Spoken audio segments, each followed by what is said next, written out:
Endoda kulento eyidakamezwa ugcina umuntu esephila ngamacala.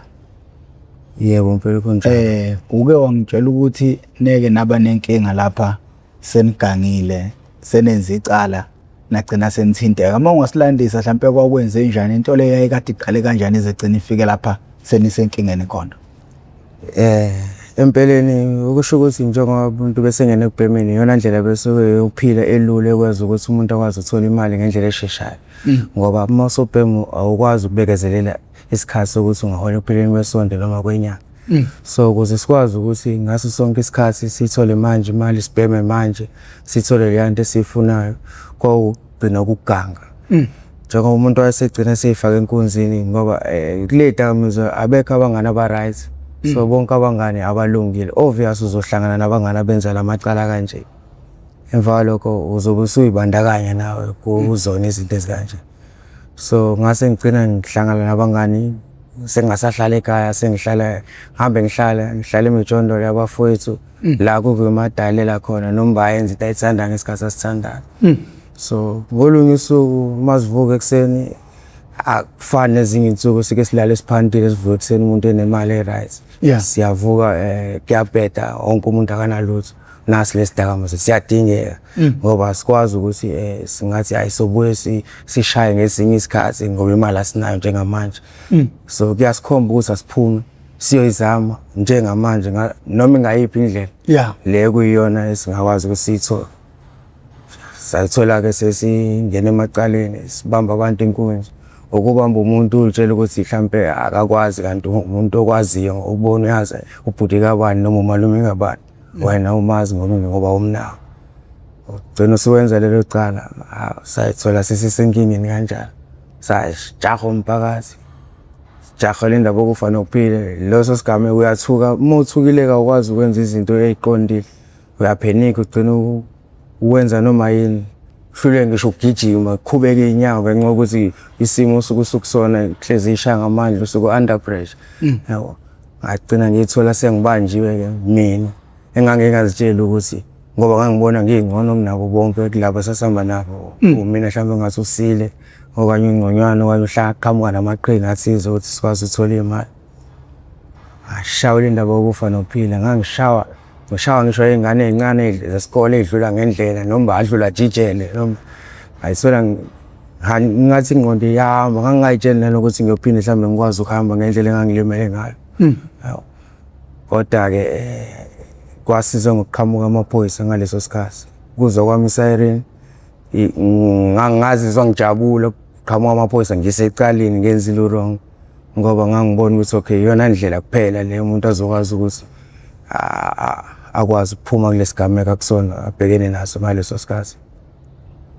Akwazi kwafika amaphoyisa ukuthi asilamulela ngaleyo ndlela kodwa kwawukuthi umuntu uyaboshwa ugcine eboshiwe siboshela wona amacala kanjalo. Umuntu kuyazi impilo yabafana inkinga kakhulu kona ezidakamizweni kunzima ngoba usuku under pressure ngaso sonke isikhathi kusuke kufanele wenze noma yini noma yini kephi. That's why sesigcina sesona ngisho abantwini esisondelene nabo abaclose nathi. Uma efika amaphoyisa nithatha mhlawumbe icala lahamba lafika phi lanigweba kwenzakala mhlawumbe uma ungasilandisa impatho ngaphakathi uma seniboshiwe sifuna ukuthola nje lonke lolo daba. Yize noma umuntu wayengakazi azaboshwe phambilini wayekabanjwa amaphoyisa mhlawumbe lo gwayi wezulu ajike police station kodwa lapho ngayithola sengigcina sengifika eWestville sengihlala isikhathi esingango 6 months. Yize noma ngagcina ngagwetshelanga ngaphakathi ngagcina ngigwetshelwe ngaphandle kodwa ejele akufikanga kwabe lento ababecabanga ukuthi kuyobe yona mhlawumbe soyekiswa iganga noma siyofundiswa kabusha ngempilo nani. Lapho ufika ufunda obunye okuwese kunalokho ophuma kona ngaphandle ngoba ufika ejele kuyiyona into ephilwayo lento boyifroda ngaphandle inombolo nani noganga lapho ejele ufikela kuyona ke ekhaya layo. So kaphoqa uzugcina ungena deep kuyona. Uma uphuma ngaphandle obvious uzophuma usunalo mqondo wayo lento ngoba umqondo uzobe usukhubazeke kakhulu ngendlela yokudebenga nokudakamizwa nani ngoba ilona khaya lazo leza zinto. Ekufikeni kwami angifikanga ngaphatheka kahle ngoba ngangingazazi kahle. Ngangifike endaweni engingayazi engangihlezi ngizwa ngayo. Umfana ukungafuni ukuthi awazi into kanjalo ngoba kuzobonakala ngathi yabo mhlawumbe uyathithiza noma kanjani. Kodwa uma ufika lapha la ufika ubone khona ukuthi hayi ngathi akudlalwa la sengifike kwenye indawo. La ufike uthwala umzimba uba ngempela lokho uhlezi uzwa ngabo. Hlukumeze kangokuba uhlale wonke umuntu ebheke phambili kwi-TV uflathele ubheke emuva ngoba wena awunamali engenayo, awuna phone call, awuna airtime, awuna visit. Uthwale kanzima uthole uwashele enye indoda into ongayo kazi uzuyitshela ukuthi ungayenza ngalo kokuthi uzozuza something yabo. Uhlukumeze ngale ndlela ukuthi uzubonze ngaze ngayifaka inkingeni. Aze wesike isikhathi siqhubeka still now uzobona okay yodwa indlela yokuthi ngikwazi ukuthi ngisurvive la ukuthi ngijoine bona labantu. Once ukujoina bona uqala izinto zibe ngconywana khona ngaphakathi. Qala kube lula ukwazi ukumove unyakazi wenza izinto. Kodwa lapho umqondo ngale ndlela awubusabuyele esimeni sakhe esiright esithenini mina ngifuna ngobani nosithembiso kwabani ngifuna ukwenzani empilweni ngifuna ukuthi ngibe mhlambe iphoyisa noma yini. Lapho umqondo wakho usuphila kahle ngaphakathi usufunda eminye imikhuba ngoba uhlala nemgulukudu enzima ekuyiyona mastermind bazo lezi. Yabo abakufundisa abakufida izinto ukuze ukwazi ukuthi uphile kahle kufanele wenze wrong ukuze uphile right yona yanda. So umqondo obvious ugcina usubrainwashekile usukhubazekile kakhulu kungeselula ukuthi ungabuyela emuva ngoba ngisho ngabuyela emphakathini kodwa kusuke ngasawena lo yabamazi ngale yandlela kusuke omunye umuntu obvious usukusazoqhubeka nalezi zinto lezi ezingalungile. No bafo umbona ngathi ama lips akho adry na amanzi ngibekele wona. Yabonga ukuthi ushaye lapha.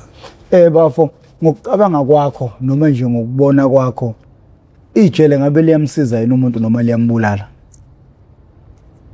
Engakusho liyambulala kakhulu. Akuyona indawo ongaguqula ucabanga nempilo yomuntu ejele. Well bakhona ababoshwa kanye angaphinda aboshwa asizakale ngaleyo ndlela. Kodwa ulwazi asuke senalo lalapha nemikhuba nani yenzeka lapha ngaphakathi nafika kufunda.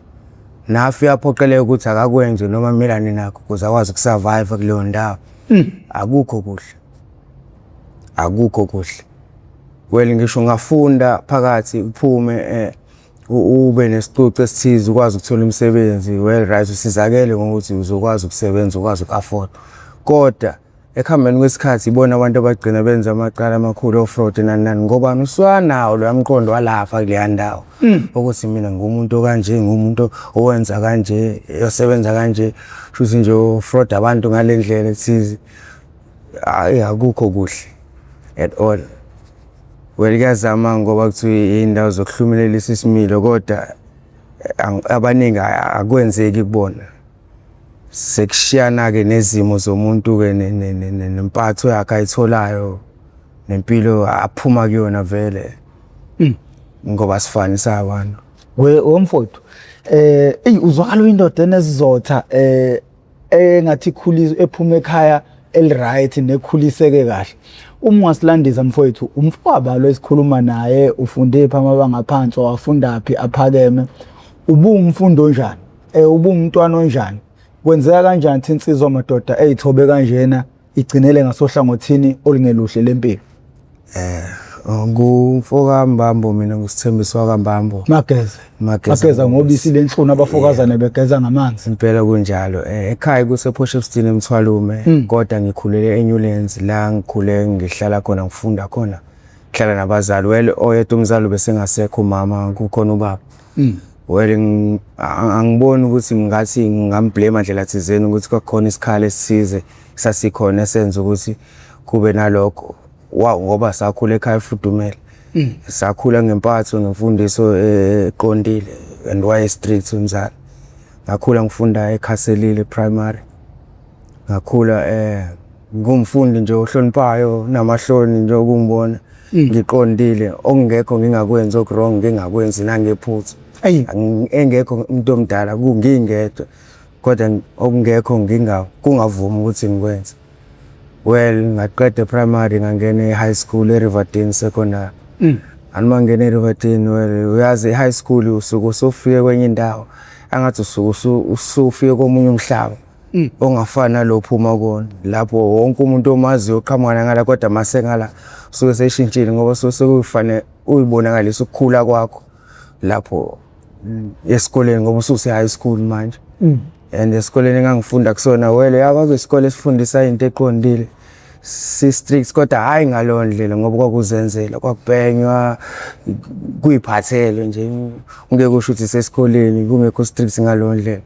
Ela ngafike ngafunda khona ukubhema ngafunda ugwayi ukuba under pressure peer pressure yabangani so ngagcina nami sengifunda ukubhema ugwayi ukuze ngifithe in lapho kuleyo ndawo ngibonakala nami sengikhona la e school well funda kwami ugwayi wona mnyango wokungena kwazo zonke lezi zinto ezingasile ezingalungile eziphaselene nedakamizwa nobugebengu nokhotheni nani nokuthi umuntu azagcine impilo yakhe iphume esandleni complete.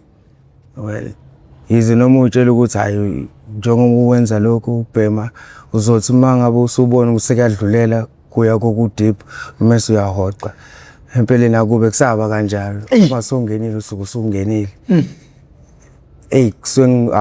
akusenzeki lutho akusabuyeleke emuva iyodwa indlela option nje ukuthi uqhubekele phambili wena nkaze uqhubekela phambili ufunda okungolo okukhulu ungena deep kulezi zinto lezi zazi idakamizwa ngoba udlulela kugwayi udlulela kowezulu ugcina usungena kulezi amaphilisi nani namawunga konke kanjalo okuyizona idakamizwa ke ezibamba umuntu njengamanje empilweni ngoba impilo yethu izibulele kakhulu eyami nje ngikhulume ngami izibulele kakhulu kangokuba akusabuyeleke emuva kungazuthi mhlambe ngiyaphupha indlela thizeni ngathi ngizokhona uzongivusa athi ngithi yazi ngiphuphe impilo yami ngihlale emgaqweni ngiyiphara kanje ngoba nakukhulakala ngendlela impilo yami engangihlele ngayo engangizitshela ukuthi kuyothi kushaya leminyaka ngiyobe sengilapho ngendlela engangiyiyona ngisho esikoleni ngoba ngangumfundo oqondile straight A student ngangu-showcase nje ngisho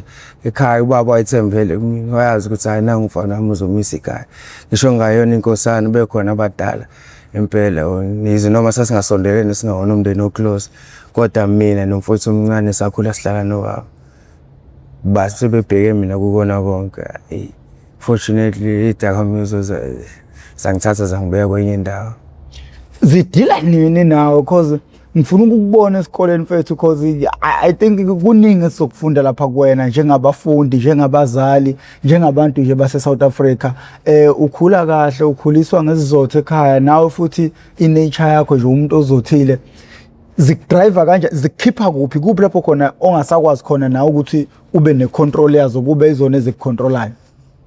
Well kusekhuleni kwami ezingiqhubeka ngifunda ka6 ngafunda u7 ngibhema ugwayi sengifika ka8 lapho sengiqala nokukhula sengiqala ukuzwana nabantu abafunda o10 abangasafunda abanye so ngase ngidlulela phambili ngicina sengibhema okudeep nalokho sangena kwi-Menrex sangena kwiwunga ngoba phela umuntu ukhulele elokishini yazi uphilwa nje impilo yobumnandi ujuxuza nani idakamizwa into yakhona so ila waqala khona kwashintsha impilo yami ngoba ngase ngifunda u8 ngaluza netime ngaluza ubaba so ngase ngiqale ngiyiphathele impilo yami into engangayazi kahle ngathi mase ngiyiphathele impilo yami so ngiyicontroller sengibhema nezidakamizwa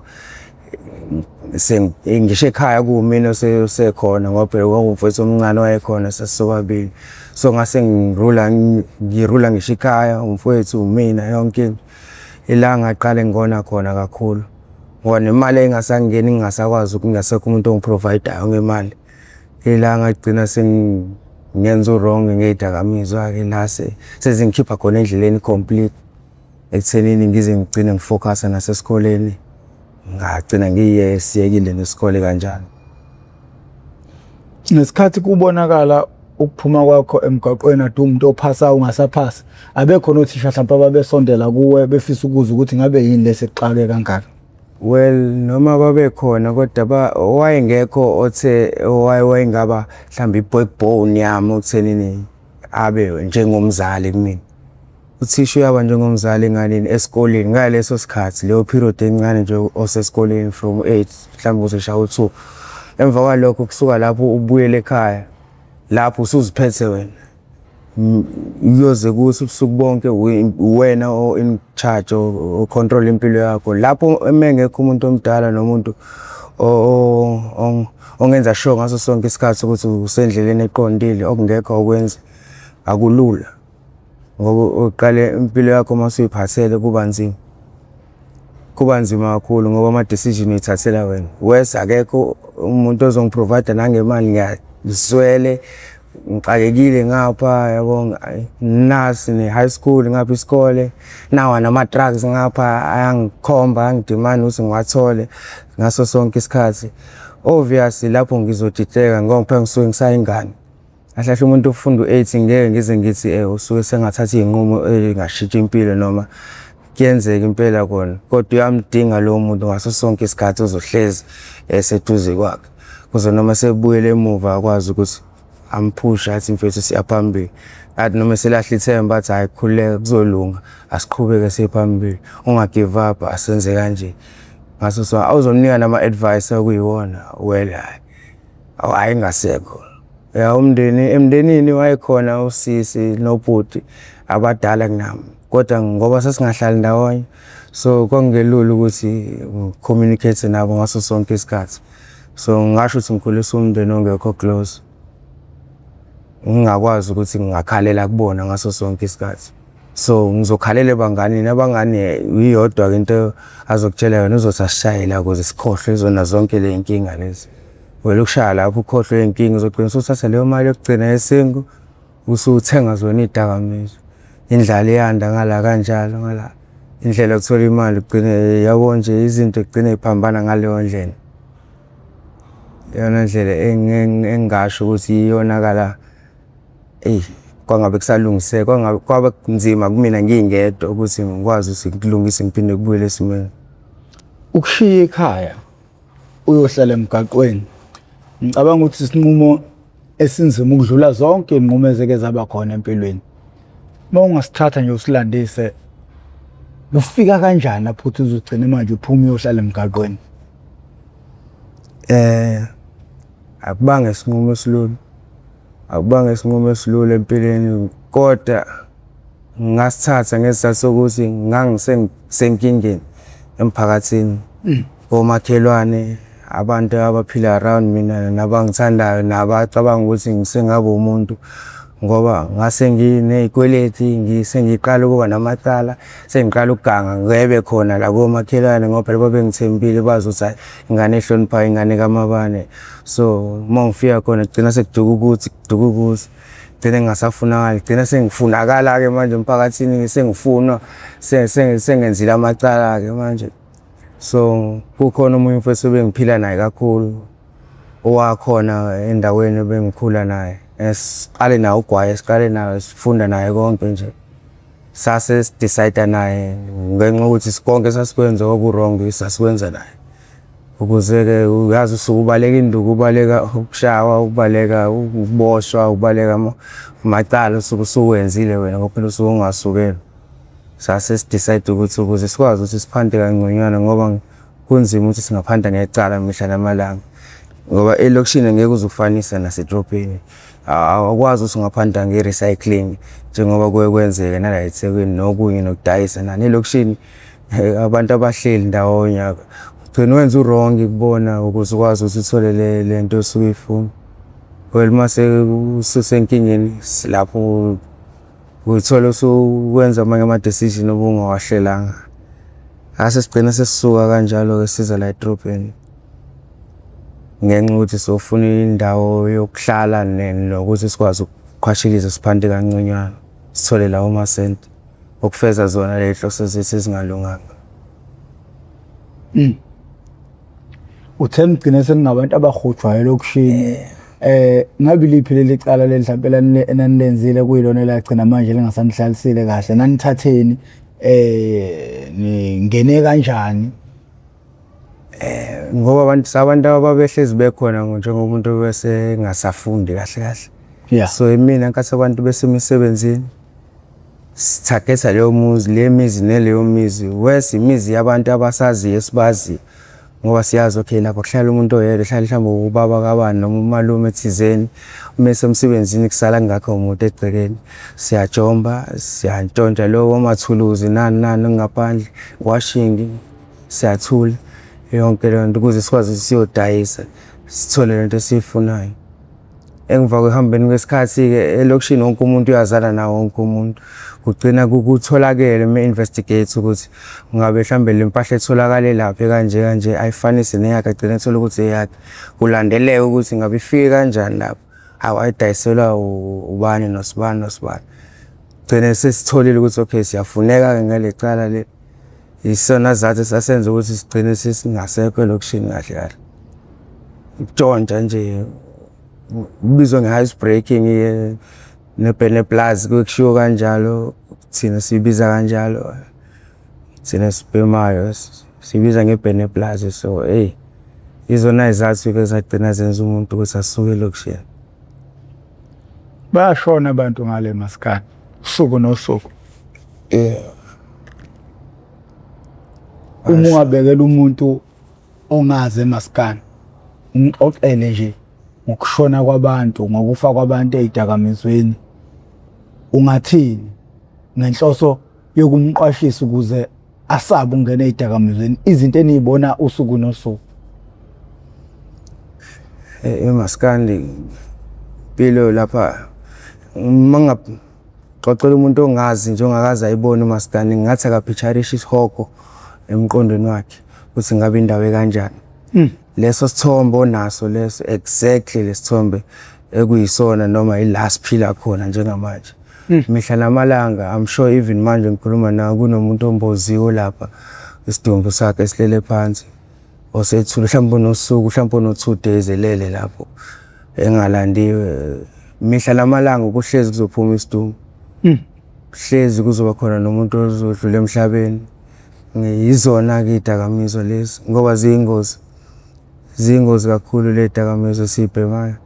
Crystal meth, unga, ingeti, well mase uzoyihlanganisa zonke ngesikhathi esisodwa. Angiboni ukuthi umqondo ungakwazi ukumanage ukuthwala ubunzima obungawo. That's why umluzi umqondo wakho. Kule semthama kuphela ngisho 2 days 3 days ekule umuntu useshonile. Nje kunzima kakhulu ngoba nosizo silitholi. Even ngisho laba uhulumeni akakwazi na ukuthi asichase kahle ngendlela akwanye asinika usizo ngoba siyakwazi ukuthi sihlale nesidumbu 2 days 3 days sihleli isidumbu lapho singalandiwe.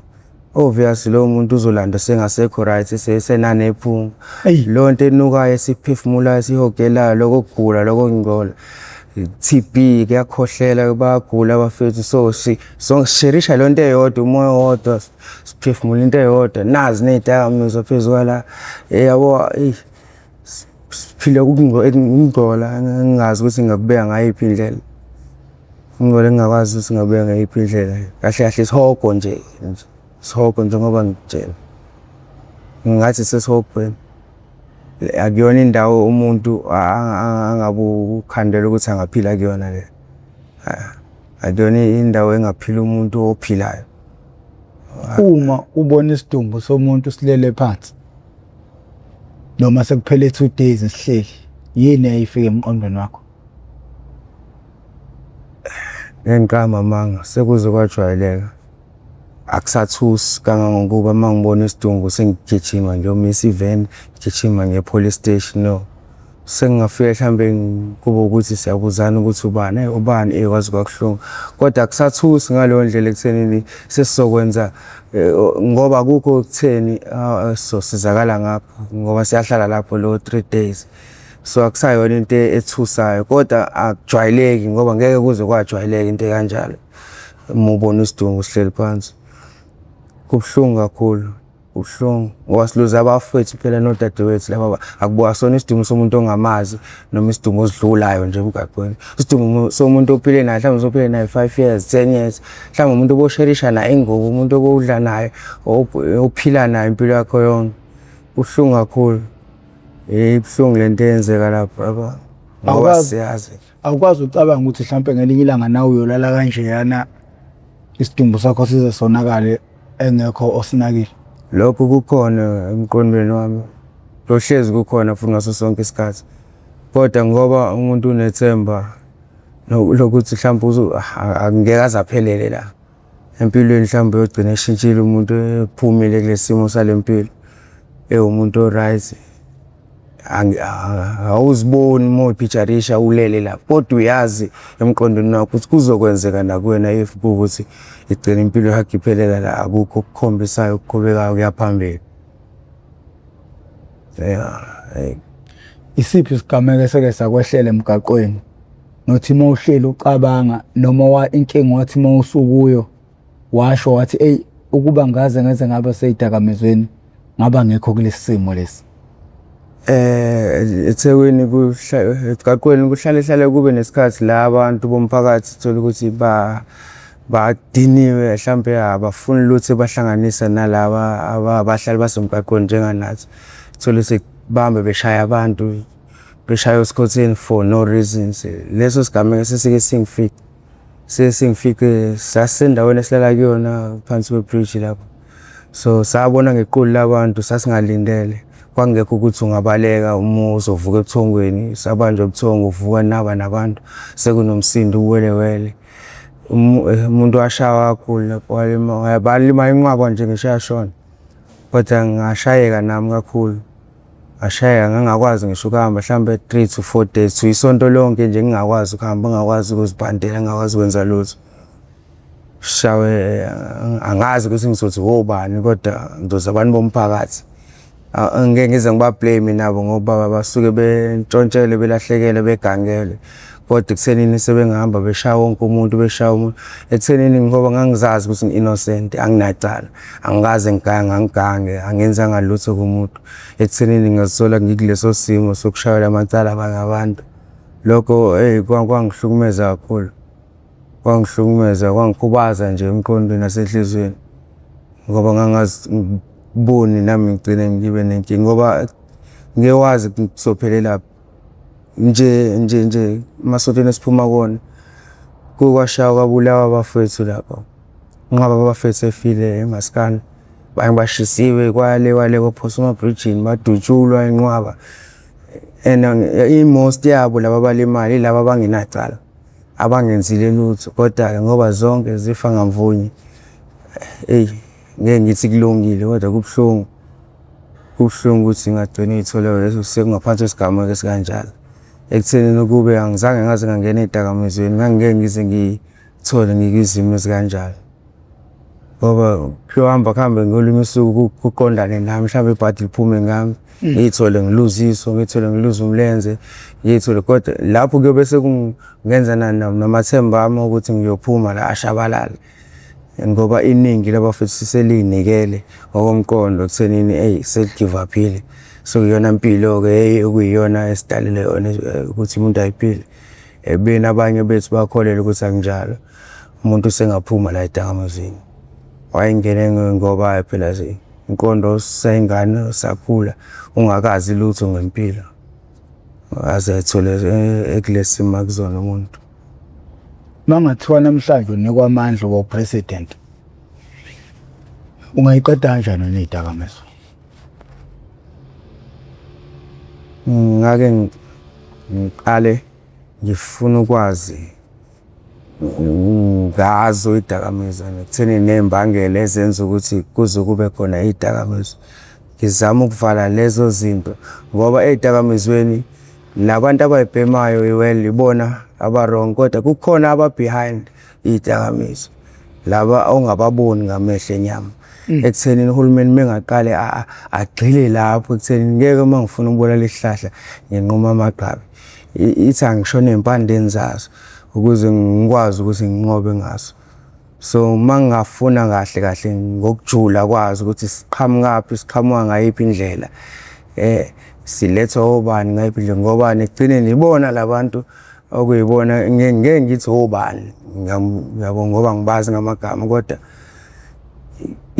kujule kakhulu laba abathembekile laba ababukeka bengayifuni lento bengahambisani naye uthuka isimanga uma uthola ukuthi ibona abanikazi bazo lezinto yabo uhulumeni mengagxila lapho azama ukuthola ukungena kwazo nokufika kwazo lezinto kuphekwa kwazo kwenziwa kwazo ukusupply kwazo until zizefike kuthina ngoba thina sisekugcineni kwazo lezinto masefike kuthina seyifike egcikeni khona la iqala khona zihambe ngeprocess ezihamba ngayo mengavala zonke lezo indlela mase azama ukusebenzisana nawo wonke abantu aba-homeless ngaphela ukuhlupheka kwedakamizwa ngoba mkhulu okusafanele kwenziwe mkhulu umsebenzi osafanele uhulumeni mawuthi noma kuthiwa mina angibo uhulumeni engingawenza bona nginganqoba ngayo leyo ndlela angiboni kukhona enye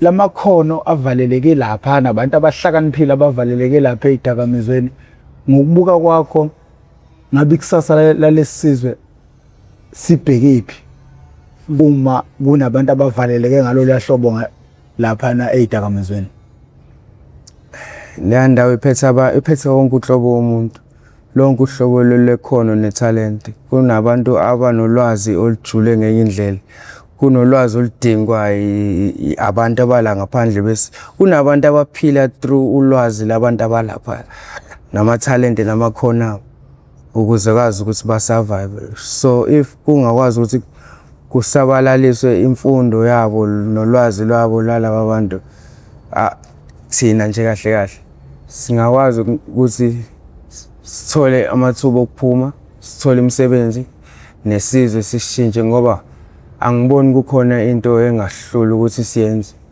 ngolwazi nobuhlakani obukhona kule ndawo esiphila kuyona la. Ngoba uma bungahlala phansi nabo la abantu uhlale nje i-hour elilodwa noma 30 minutes lapha ngeke uzuzizwe nanokuthi uhleli lapha uma ungalalela inkulumo nolwazi abanalo abalisherayo la bantu ungathuka isimanga ukuthi labantu abala bahlakaniphe ngale ndlela ecaka ukwenza.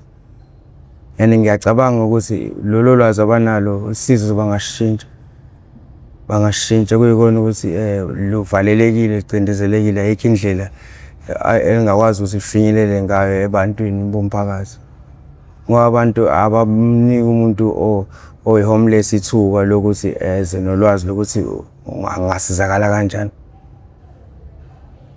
Ngicathi kumele siyilungise kodwa leka homeless ne-addict ngoba most yabantu abasezidakamizweni babizwa ngabantu aba-homeless but ngokweqiniso iningi labo banawo amakhaya futhi amakhaya a-right.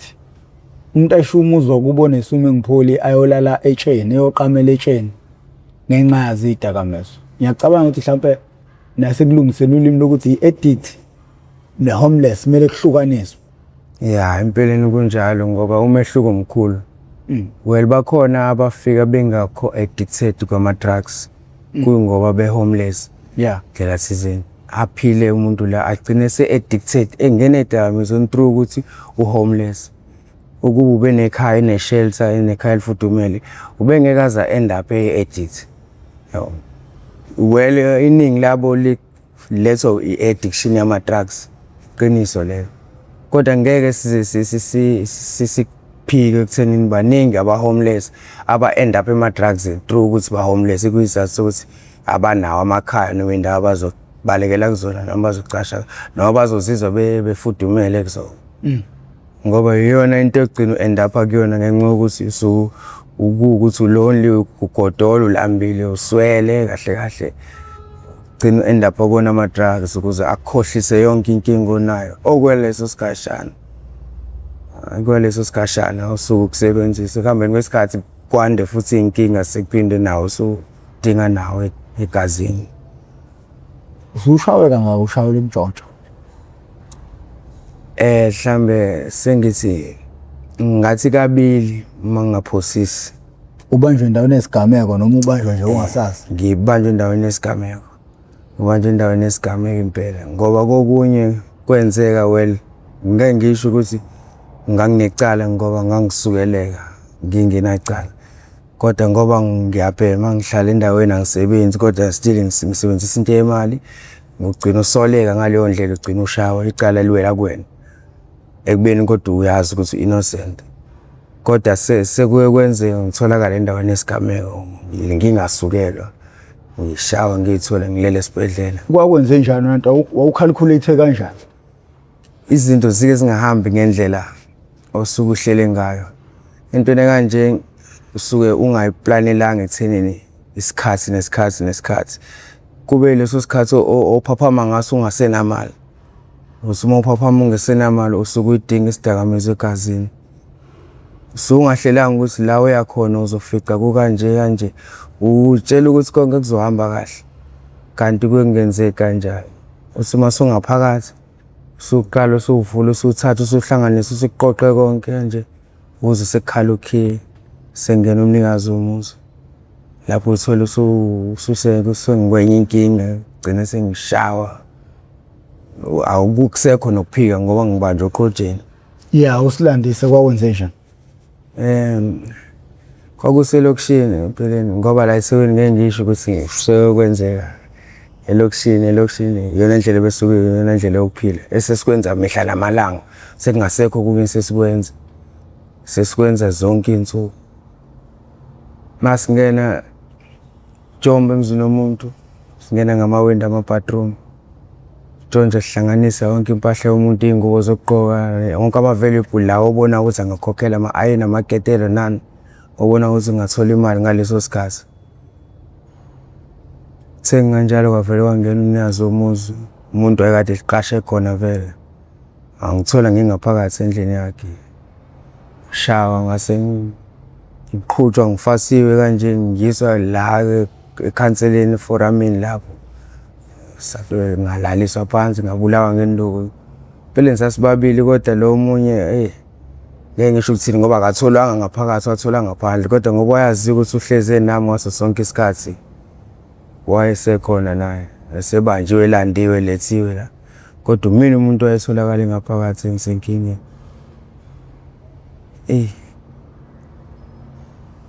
Ngazi ushaya iforum akuyona into encane, akuyona into elula, iyakuhlukumeza kakhulu ngoba ususuka lapho usunomqondo negative kusho ukuthi angazi ngingathini, hlukumezeka kakhulu through izimo ezikanjalo.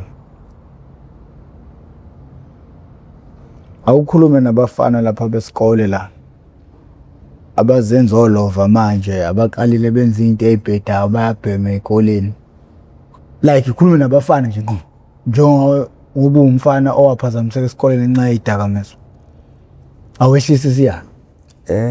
Ngathi ubona ukuphila nobulova, ukuphila no-out ubone mhlambe uthi uma sokhulu usungena kwi-stage so 15-16 years usuzibona nawe mhlambe usuqonyiwe usulayithile usungena ubhemeni kwaya, akuyona indlela ekuyiyona yokuphila leyo ngoba ngingazibona ufitha ngaleso sikhathi. Well ngikutshela uyalahla, mina ulahla kakhulu ngoba ila impilo yakho ilahla khona. Once waqala wabhema ilose nje iyodwa eshu ila impilo yakho wazi kahle khona ukuthi usuyiqedile complete ngoba wona mnyango ukuthi uzongena kokunye ngeke izi end up right. Konke okufisayo nokuphuphayo ngeke kuze kube iphupho lakho. Ubulova uyona indlela yobudoda kahle sasikhulisela ukuthi sibe amadoda aqotho right emphakathini. Sasingakhulisela siba olova noma sibe abantu asibonakala ngathi bangcono noma basile noma bayazi. Ngisho esikoleni inkinga iqala esikoleni kakhulu. So uma ngabe uzibona out mhlawumbe umfana ongafithi ongekho nje kwi-league yabangani bakho, welwazi ukuthi u-right ila u-right khona la wenza khona into yakho wedwa eceleni uwenze ngendlela ecabanga ngayo wena ofisa ngayo noma ubona ngayo i-right kunaloko ukuthi uwenze ngendlela obona kwenziwa ngayo abafana abangakini abangakhulile kunawe noma bangaphambili kunanakwena, ngoba kuyona indlela yokuphila leyo ndlela iyona eyasilahlekisa nathi yasidukisa. Masithi siyabheka manje laba esasithi bayabhayiza emaklasini bayithipha manje yibona sibabiza ngomalume sibawashela imoto zabo la. Laba beholova beho-out belayithile emaklasini bebonakala besile na wonke umuntu. Ibona abantu aba-end up bengeyilutho empilweni. Kuphambane lapho nje so ungaziboni u-wrong indlela thizeni mangabe uthi umfundi ojwayele ukubhekana nencwadi onganaki intombi onganaki ubhema nani. Iyona ndlela ekuyiyona yokuphila leyo. Ngoba le yokufitha in kwabangani ayisizi ngalutho. Akazi abangani bazobayisana endaweni e-right noma empilweni e-right. Hlezi kuzolahlekiswana kuzodudwana ngempilo engeyona. Ekugcineni end up usenkingeni. End up uwedwa enkingeni. Engasekho lo mngane eduze wakho. Uthe ukhule ekhaya elifudumele ubabe khona futhi enomthetho. Ukukhula ngaphandle kamama okuzalayo kuyinto enjani ongachazela nje umuntu ongakwazi? Isikhala yasaba khona ngoba phela wayengekho umuntu osifazana ekhaya. Noma befika i-step mother kweleso sikhashana sibuye sihambe sibuye sibe khona lezo sibuye sihambe.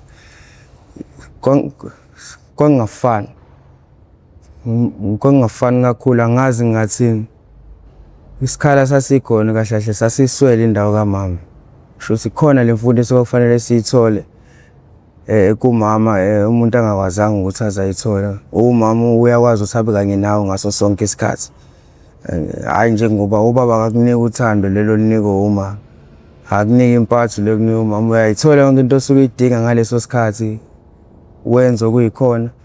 Mhlamba ukuthi uyathetha straight kodwa ngeke azafane nomama umuntu okucathulisa step by step.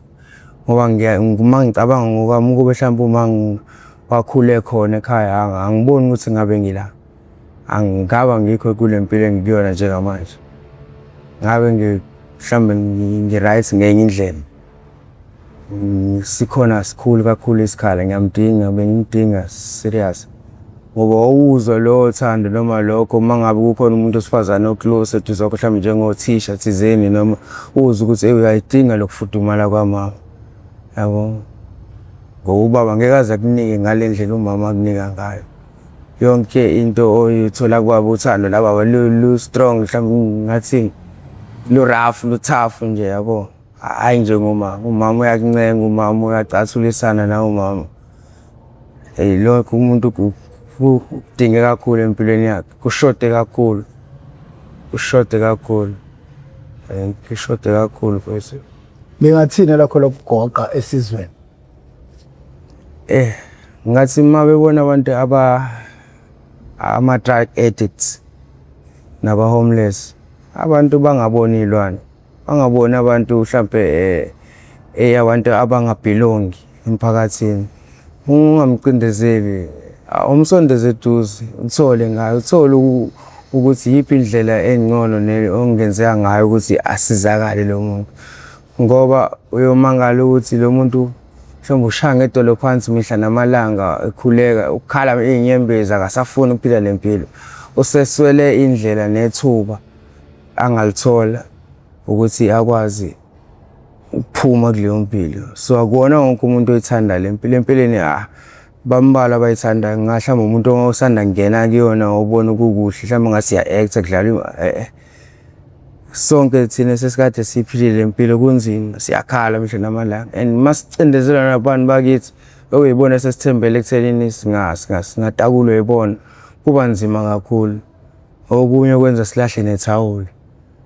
So ithi abantu aba-homeless nama-addicts sami ngayo yonke indlela engenza ngayo abantu bakithi ukuthi nje fake leso sandla uxhase leyo ma-foundation kanjalo msize nalo hlale aroundini yakho umdonso umnike into zokushintsha uma ukuthi uthanda indlela abuya ngayo ungamgxeki kodwa mzame ukuthi umlekelele abe right athole indawo yokushaya amanzi abuke ngendlela e-right ukuze abe umuntu obonakala ebelong emphakathini. Ngoba phela abazona ilwane abantu abahlala emgaqweni sabantu. njengoba siwusizo ngalendlela esiwusizo ngalo bantwini. Nina bendlodle nophapha ekhanda kaMenzi nabalo umuntu omemeza athi yakhalela uthi igula lika Jamal chithekile lena bakaMbhudu Bomvu njengegazi nena bakashishiliza ngedidiko lemaholo lemhlabeni embedule. Nina bentule bande ngodonga kwela kwithi kaBheka uZulu lo khulumayo Professor ngingwakamkhize ngidabwa phansi kwaNongoma esigodini sapho umthetho sohlangothini lakaMandlakazi mangabe yaqala ukuba ingxenye yohlelo lethu oluchungechunge le oyethamele How I Ended Up in Drugs okuyingosi engaphansi kwesitebele iMPTV1 lapho silanda khona abafowethu nodadewethu abavele ngeshiya ezidakamizweni abasobe bezosilandisa kabanzi ukuthi bawela kanjani ezidakamizweni elokhu sikwenza malungana ngqo nokuzama ukuqwashisa umphakathi njengoba ubone nje silethele insizwa amadoda phansi lensizwa ukhulumela phansi kodwa iyanemba siyathemba abafowethu ukuthi lokhu asishiye nakho kuzokwazi ukuthi kulekelela abantu kushintsha impilo zabantu cindezela ku subscribe button ucindezele nebell ujoin ne membership ukuze konke sikwenzayo kuzoba impumelelo ngoba ezinye izinto asikwazi ukuthi sizenze ngoba amandla azo kasinawo njengoba bengishilo ke Professor kaMkhize phansi kwaNongoma esigodini sapho umthetho sohlangothini lakaMandlakazi ngakho ke sencenga